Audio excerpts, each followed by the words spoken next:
Here's something that might be a little uncomfortable to hear. Most content strategies are designed to fail before even a single piece of content ever goes out.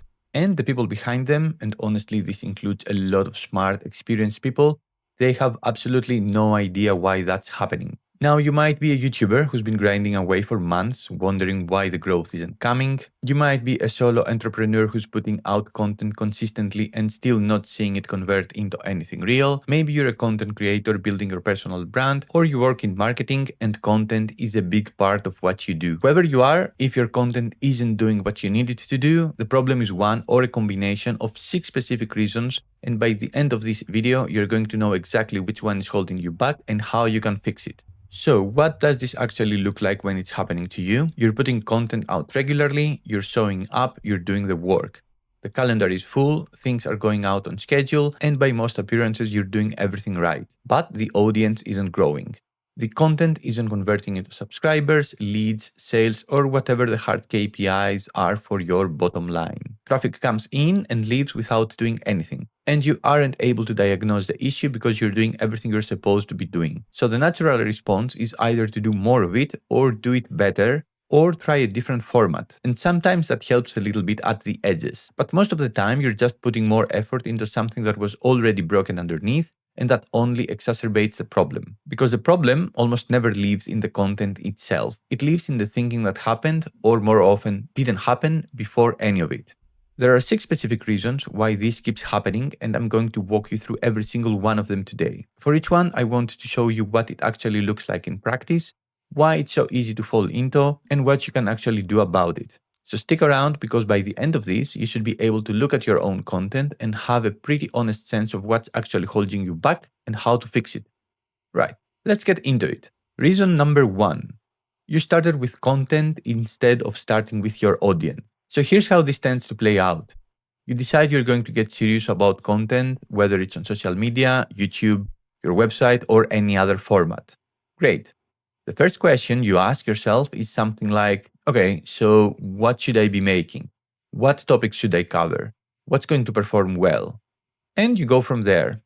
You pick topics, you start creating, things start going out. But somewhere in all of that trust to get started, the more important question never really got properly answered, which is, who exactly am I talking to and what do they actually need from me? Not in a vague kind of way, not just knowing that your audience is people interested in fitness or marketing or personal finance or whatever your industry is. I mean really deeply understanding what those specific people are struggling with right now, what are their pain points, what questions they're typing into Google or asking ChatGPT at 11 at night, what would make them stop mid-scroll and think, okay, this person actually gets it. Here's a really common practical example of what happens when you skip this. Say you're a solo creator building a channel about productivity. You assume your audience wants tips on getting more things done. So you make that content. And it gets okay numbers, but nothing special, and crucially, nothing converts. But if you'd actually talked to your audience, you might have discovered that what they really want isn't more productivity tips. They've seen 1,000 of those. What they actually want is help with the guilt they feel when they're not being productive. That's a completely different angle, and it would have changed everything about how you approach your content strategy. So, what do you actually do about this? There's a few things that work. First, if you already have any kind of audience, even a small one, engage with them and ask them one question. What's the one thing about this topic that you still haven't found a good answer to anywhere and you're struggling with? The responses will tell you more than any keyword tool. Second, spend some real time in the communities and forums and comment sections where your audience hangs out. Reddit threads, YouTube comment sections of your competitors' videos, Facebook groups, wherever they gather. Read what people are asking and complaining about and pay very close attention to the exact words they use to describe their own problems, because that language is genuinely gold when you start making content. Third, if you want to go deeper, build out a simple audience persona. Not a demographic sheet, something real. Give them a name, a situation, a specific problem they're trying to solve, and the outcome they're hoping for. Keep it somewhere visible while you're planning content and ask yourself honestly whether what you're making is actually for that person or whether it's just for you. If the content you're creating keeps addressing that issue, then you're on the right path. Reason number 2, you're putting almost all your energy into making content and almost none into making sure people actually find it. In most content operations, somewhere around 80% of the time and effort goes into creating the content, and only about 20% goes into distributing and amplifying it, and that's the best case scenario. But hear me out. Realistically, it should probably be the opposite. Now, I completely understand why it ends up being this way. Creating feels productive and tangible.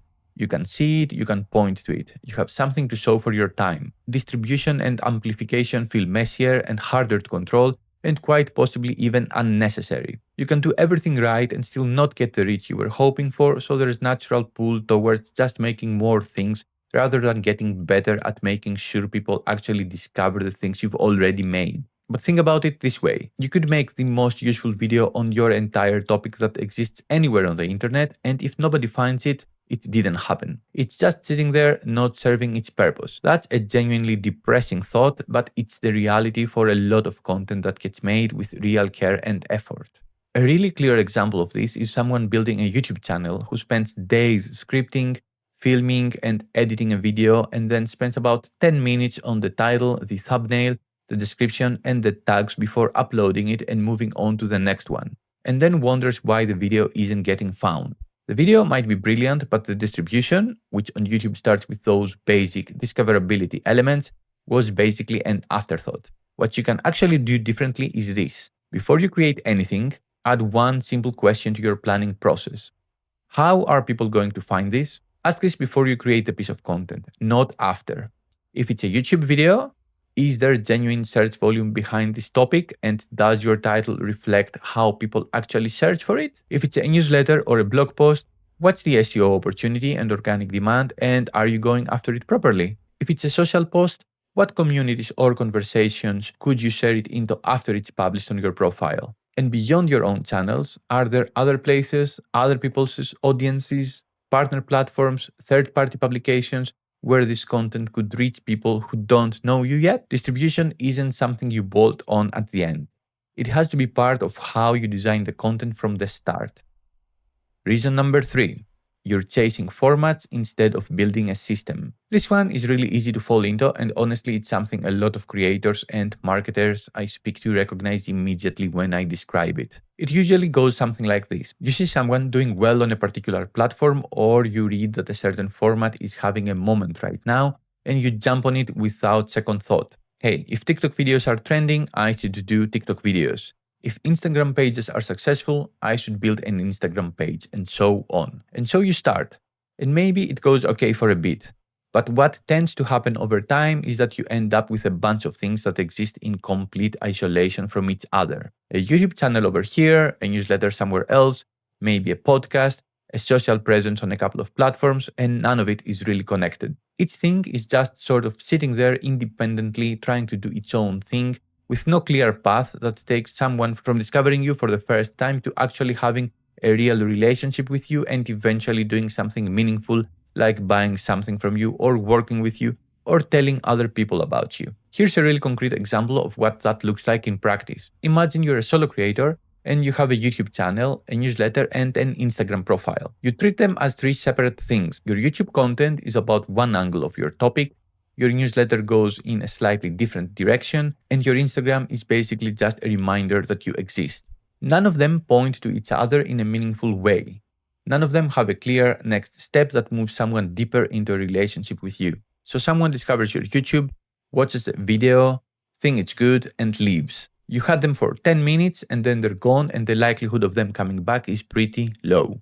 A system works differently. A system starts with the question of what journey do I want someone to go on? From not knowing I exist, to knowing I exist, to trusting me enough to keep coming back, to eventually taking an action that matters. And then you figure out which formats and which channels serve each stage of that journey best for your specific use case and niche. Your short-form content might be how people discover you. Your long-form content is where real trust gets built. Your newsletter is where the relationship deepens with the people who are most engaged. And each of those things connects to the next one in a way that's deliberate and clear. When you build it that way, with a system, everything starts to compound rather than just sit there. Reason number 4. You're measuring the wrong things and you've been doing it since the beginning. This is a particularly painful one because it doesn't just produce a bad strategy. It actively reinforces and rewards one over time. When you decide early on that certain numbers are how you're going to measure whether your content is working, you naturally start optimizing for those numbers even when they have very little to do with whether your content is actually doing anything for your bottom line. And the metrics that tend to get chosen are the ones that are easiest to get and look most impressive. Impressions, views, follower counts, reach. These numbers go up in a satisfying way, they look good when you share them, and they can be genuinely misleading about what's actually happening. Here's a really clear example of what I mean.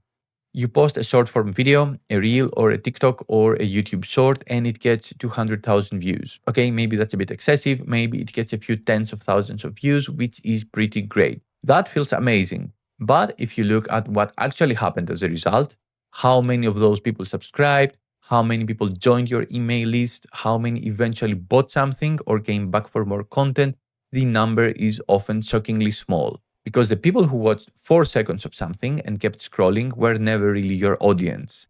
They were passerbys. Meanwhile, a long form video that only got 1000 views might have driven the majority of your meaningful outcomes because the people who watched 15 minutes of it were genuinely interested in what you do. The depth of that engagement is completely invisible if all you're looking at is the view count. What you can do about it is to get really clear on what success actually looks like for your content before you build your strategy around a set of metrics. For most people, making content with a purpose, the meaningful numbers are things like email subscribers gained, click-through rates on calls to action, returning viewers or readers, direct messages or replies that suggest real engagement, and eventually revenue or leads you can trace back to content. Those numbers are harder to get and less exciting to share, but they tell you whether your content is actually working. Start measuring those from day one, and your strategy will naturally start moving in the right direction. Reason number 5. You have no conversion journey. Your content exists, people consume it, and then nothing happens. This is one of the most common gaps I see, and it's responsible for an enormous amount of wasted effort. You work really hard to make something good, someone finds it, they spend time with it, they get value from it, and then they just leave. No next step, no reason to come back, no path forward. You had their attention for 10 or 15 or 20 minutes and then you just let it go with nothing to show for it. And the really frustrating thing is that this happens even when the content itself is genuinely good. Because good content alone doesn't build an audience or a business. What builds an audience is a sequence of experiences that gradually deepens someone's relationship with you over time until they trust you enough to take meaningful action. And that sequence has to be deliberately designed. It doesn't just happen on its own. Think about your own experience for a second. The creators or people you genuinely follow and have maybe even bought something from or recommended to someone. How did that actually happen? It almost certainly wasn't from one video or one article. Something caught your attention first, then something else reinforced it. Then at some point you took a small action like subscribing or signing up for something. And over time the relationship built and became stronger and stronger. That's a journey and someone designed it, even if not always consciously. The practical thing you can do is to work out the next step for every single piece of content you make before you publish it. Not a list of options, just one clear thing. If someone finishes watching this video or reading this article, what is the one thing I want them to do next? Subscribe to the channel. Sign up for the newsletter. Watch this other video that goes deeper into this topic. Download this thing. Whatever makes sense for where they are in their relationship with you and for where that piece of content sits within your conversion funnel. And then make that next step obvious. Make it easy and actually ask for it. Don't assume people will figure it out themselves because they won't.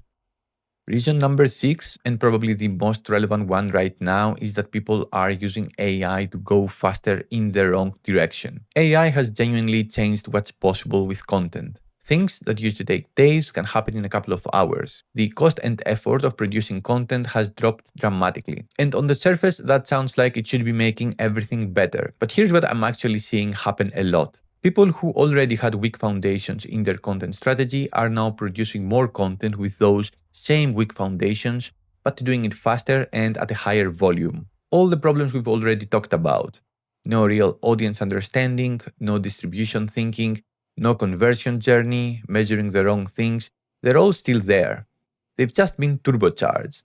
And the result is a much higher volume of content that isn't connecting with anyone, sitting on top of a strategy that still isn't working. And there's a second dimension to this that I think is really important. Because everyone now has access to the same AI tools, the content that actually cuts through is increasingly the content that has something AI can't generate on its own. Your actual experience, your genuine perspective, your specific point of view on something that comes from having lived and worked through it rather than having read about it. That's what creates real connection with an audience, and that's what eventually converts. AI can absolutely help you produce more content, structure it, research it, distribute it more effectively. But the thing that makes it worth anything in the first place has to come from you. So the way to use AI well in your content strategy is to fix the strategy first and then use AI to execute it better. Use it to do your audience research faster, to identify gaps in your content coverage, to sharpen your distribution approach, to scale the things that are already working. Don't use it to generate more volume on top of something that was never going to work anyway.